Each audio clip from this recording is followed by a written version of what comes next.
스톡과 플로우 무블. 우리가 인생을 알차게 활용하기 위해서는 스톡 스타크가 플로우를 만들고 이용할 줄 알아야 한다. 지금 이 순간을 즐기는 활동 플로우가, 미래를 대비하는 활동 스톡 둘 중에 어디에 더 많은 비중을 둘 것인가? 이것이 당신의 미래를 결정한다. 지금 이 순간을 즐기는 활동은 플로우이다. 플로우란 흘러가는 것이다. 흐르는 것은 저장할 수가 없다. 미래를 대비하는 활동은 스톡 스타크이다. 스톡은 저장되는 것이다. 수도꼭지를 통해 흘러나오는 물은 플로우이고 욕조에 쌓여있는 물은 스톡이다. 삶의 의미 있는 경험은 대표적인 플로우고 자본은 대표적인 스톡이다. 플로우와 스톡 둘 다 가치가 있기 때문에 어느 한쪽을 배타적으로 선택할 수는 없다. 그래서 이 비중을 선택하는 일은 우리에게 많은 고민거리를 준다. 우리는 이 스톡과 플로우를 어떻게 균형을 맞출 것인가에 대해 진지하게 생각해봐야 한다. 나름대로 스톡의 가치를 무시할 수 없다. 가장 유명한 스톡 친화적인 이야기는 개미와 배짱이다. 하루 종일 일만 하던 개미는 살아남았고 매일 놀던 배짱이는 스톡을 쌓지 않았기 때문에 굶어 죽었다. 스톡 없이는 우린 발전할 수가 없다. 이것은 현재 삶의 법칙이다. 스톡과 플로우가 주는 뿜어내는 에너지들로 우리가 삶을 살아가면서 부딪히는 여러 가지 문제들을 어느 정도 해결한다는 것이다. 예를 들어 어떤 어려운 문제에 부딪혔을 때 그 문제의 답을 구하기 위해 그동안 흘러간 경험 플로우가 지식 또는 지혜 스톡들을 이용한다. 따라서 이 활동들은 우리가 살아가는데 상당히 의미 있고 가치 있는 활동이 된다. 여행, 공부, 노동, 운동, 고통, 헤어짐, 기쁨, 슬픔, 병, 회사 생활, 군대 근무 등이 서로 융복합되어 매우 독특한 플로우와 스톡을 만들어낸다. 그리고 이 활동들은 우리가 살아가는데 반드시 필요한 자양분을 만들어낸다. 플로우와 스톡은 살아가는데 좋은 것이며 반드시 지속적으로 이루어져야 하는 것들이다. 스톡과 플로우를 충분히 직접 경험하며 사는 삶일수록 만족스러운 삶이 된다. 그런데 우리는 현재 너무나 편하고 획일적인 삶, 남들과 똑같은 삶을 살아가고 있지 않는지 뒤돌아봐야 한다. 플로우가 평범하면 스톡도 평범하다. 스톡이 평범하면 우린 리더십을 발휘할 수 있는 경영자가 결코 될 수 없다. 똑같은 경험, 똑같은 지식으로서는 어떻게 이 변화무쌍한 삶을 해결할 수 있겠는가? 사람들은 끝없이 자기 플로우를 통해 가치 있는 스톡을 만들어 나가야 하며 때론 고통스러운 플로우를 통해 성숙해지는 모습들도 보여야 한다. 경쟁력은 똑같이 가지고 있는 스톡이 아니라 차별화된 스톡이다. 그러기 위해서는 다양한 플로우 경험 기회를 만들어야 한다. 플로우와 스톡 그리고 공부 이한 변호사. 어떻게 인생을 살아야 하나? 에 관하여 가장 흥미로운 질문 중 하나는 지금 이 순간을 즐기는 활동의 F가 미래를 대비하는 활동 S에 어떤 비중을 주어야 하는가이다. 지금 이 순간을 즐기는 활동을 간단히 플로우라고 하자. 플로우란 흐름이다. 흐르는 것은 저장해 둘 수가 없다. 미래를 대비하는 활동을 간단히 스톡 스타크이라고 하자. 스톡은 저장되는 것이다. 인생사에 의미 있는 경험은 대표적인 플로우고 자본은 대표적인 스톡이다. 플로우와 스톡 둘 다 가치가 있기 때문에 어느 한쪽을 배타적으로 선택할 수는 없다. 그래서 이 비중을 선택하는 일이 고민거리가 된다. 전 세계의 문화는 스톡과 플로우의 균형을 어떻게 맞출 것인가에 관하여 통찰을 주는 수많은 이야기들로 가득 차 있다. 플로우에 관한 이야기를 살펴보자. 예를 들어 톨스토이 단편 사람에게 얼마만큼의 땅이 필요한가의 파움은 최대한 많은 땅을 차지하기 위하여 하루 만에 엄청나게 먼 거리를 다 돌기 위해서 죽을 힘을 다하다가 진짜 죽어버렸고 그 결과 그가 묻히는 크기만큼의 땅만 차지하게 되었다. 실제로 파움이 잃은 것은 그에게 남은 일생 동안의 시간이라는 플로우다. 플로우를 강조하는 것은 헐리우드 영화들의 단골 주제이기도 하다. 애덤 샌들러 주연의 클릭에서 회계사인 주인공은 파트너 회계사가 되기 위해서 프로젝트를 완수할 때까지의 기간을 FF 버튼으로 빨리 감기해버린다. 그러나 다음 프로젝트가 있었고 또 다음 프로젝트도 이런 식으로 빨리 감기를 하니 순식간에 부자가 된 이제 곧 죽음을 눈앞에 둔 노인이 되어버렸다. 다음과 같은 이야기는 어떤가? 대학 강사가 내일 당신이 죽는다면 오늘 무엇을 하겠는가? 라고 질문을 던지자 대학생들이 부모님께 전화를 하겠다. 헤어진 남자친구에게 고마웠다고 편지를 쓰겠다. 친구들과 즐거운 시간을 보내겠다. 등등의 답을 한다. 그러자 강사는 오늘 지금 그 일을 하라. 고 답한다. 어떻게 균형을 맞출 것인가? 그러나 이런 영화, 소설, 우화들은 우리 인생에 확정적인 답을 주지 않는다. 왜냐하면 스톡의 가치를 무시할 수 없기 때문이다. 가장 유명한 스톡 친화적인 이야기는 개미와 배짱이다. 하루 종일 일만 하던 개미는 살아남았고 띵가띵가 놀던 배짱이는 스톡을 쌓지 않았기 때문에 굶어 죽었다. 스톡 없이 번영 없다는 것은 경제 법칙이다. 1960년대에 한국 사람들이 저축하고 자본을 쌓지 않았다면 2011년에 한국은 없다. 앞서의 이야기에서 대학 강사가 시키는 대로 내일 죽는다고 가정하고 오늘 할 일을 했다고 치자. 그러면 내일은 뭘 하나? 편지를 365일 쓰나? 내일 죽는다 그러면 오늘 직장 일을 하거나 공부할 사람은 아무도 없을 것이다. 이 문제는 흥미롭긴 하지만 정말 골치가 아프다. 내 인생에선 플로우 비중은 30%, 스톡 비중은 70%이다라고 선언한다고 하자. 그 답은 무슨 근거로 정당화되는가? 왜 3070인가? 어렵다. 그러나 분명한 점은 흥미로운 문제. 해결 활동은 스톡과 플로우의 대립을 극복할 수 있는 지점이라는 것이다.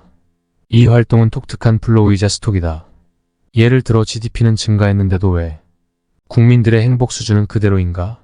라는 문제의 답을 구하는 한 사람을 생각해보자.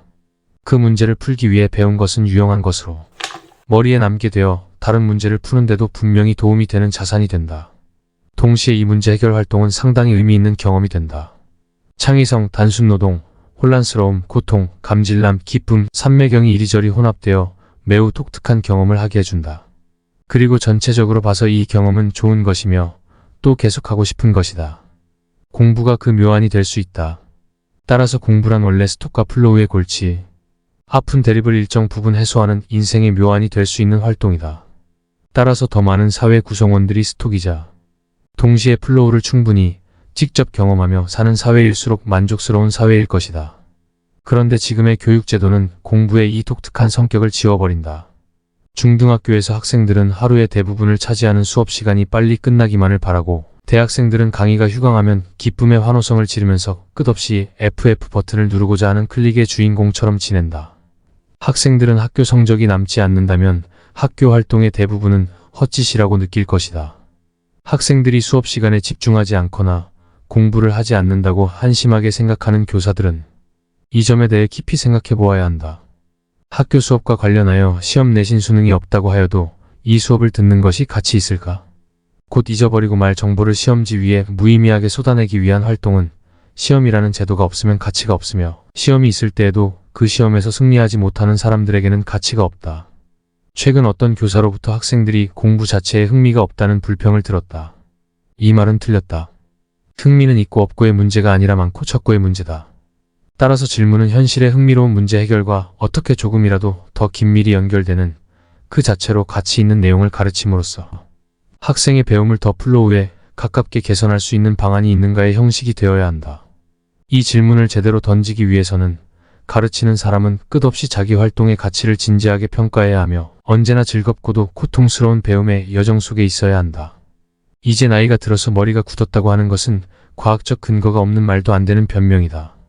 경제학에서의 스톡과 플로우 이충근 교수. 경제학에서 절량 스타크과 유량 플로우라고 하는 변수를 많이 쓰는데 절량은 일정 시점에서 얻어지는 수량을 나타내고 플로우는 두 시점 사이의 기간에서 얻어지는 수량을 나타낸다.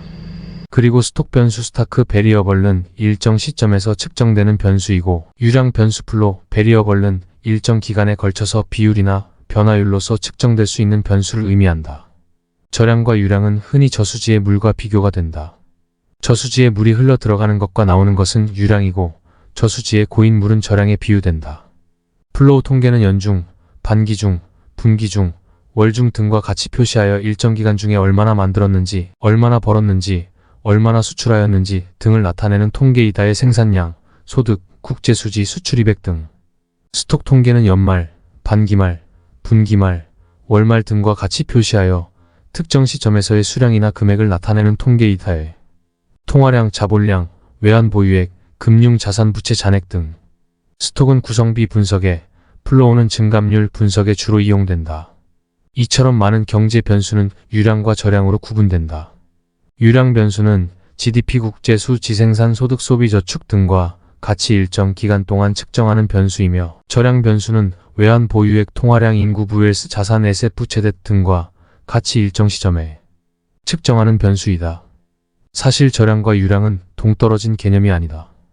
유량의 누적값이 절량이고 절량의 변화량이 유량이기 때문이다. 절량 변수와 유량 변수는 서로 밀접한 관계에 있다. 과거의 유량 변수를 모두 더하면 절량 변수가 되고 서로 다른 시점에서의 절량 변수 차이는 해당 기간 동안의 유량 변수가 된다. 예를 들어 기업의 매년 순이익 유량을 모두 더하면 현재의 순자산 절량이 되고 개인의 금년 말과 작년 말의 보유재산 절량의 차이는 금년 중 저축 유량이 된다.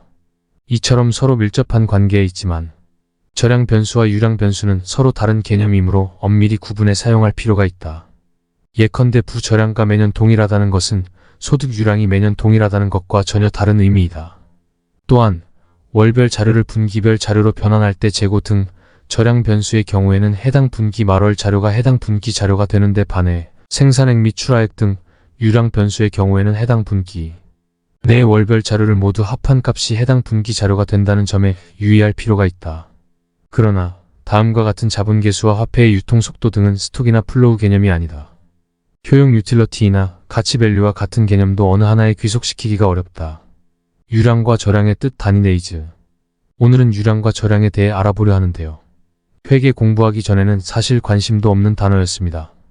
부동산학 개론에 나온다 뭐 이 정도 어디서 들어본 단어의 느낌이었습니다. 아직 짧은 지식이라 이게 왜 중요한지는 모르지만 회계적으로도 경제적으로도 중요한 개념이고 앞으로 볼 재무제표를 이해하는데 필요한 내용이라고 해서 준비해봤습니다. 유량과 절량은 수도꼭지 예시로 설명을 많이 하셔서 저도 수도꼭지로 된 예를 준비했습니다. 유량은 기간이라는 요소가 들어간 데이터입니다. 어떤 기간 동안 어떤 변화가 있었는지에 대한 데이터를 이야기합니다. 욕조에 물을 받을 때 지금 얼마가 받아졌는지 보다 5분이면 5분, 10분이면 10분. 일정 기간 동안 받아진 총 물의 양을 이야기합니다. 절량은 반대로 한 시점의 데이터입니다. 지금 이 순간에 뭐가 또는 얼마가 있는지에 대한 데이터입니다. 욕조에 물을 10분을 받았던 1시간을 받았던지 상관없지. 지금 이 순간 또는 일정 시점에 욕조에 담긴 물의 양을 이야기합니다. 지금 욕조에 있는 양은 OL입니다. 지금 OL은 절량 스타크입니다. 5분 동안 욕조를 받는데 사용된 물의 양은? 이때도 값은 OL지만 5분 동안 받은 물의 양이기 때문에 시간 개념이 들어가 있죠? 이건 유량 플로입니다. 이번에는 OL의 물이 받아진 욕조에 물을 받기도 하고 빼는 경우도 보도록 하겠습니다. OL의 물이 받아진 욕조에 5분 동안 물을 넣고 3분 동안 빼면 EL의 물이 추가로 생기겠죠? OL의 물이 받아진 욕조에 5분 동안 물을 넣고 3분 동안 빼서 총 7L의 물이 받아졌습니다.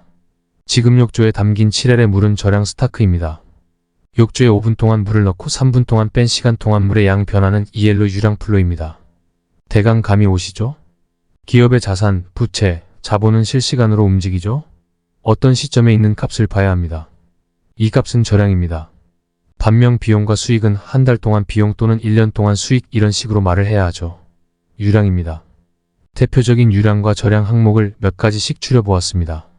유량 플로, 수익, 비용, 급여, 임금, 생산량, 거래량, GDP 등이 있습니다.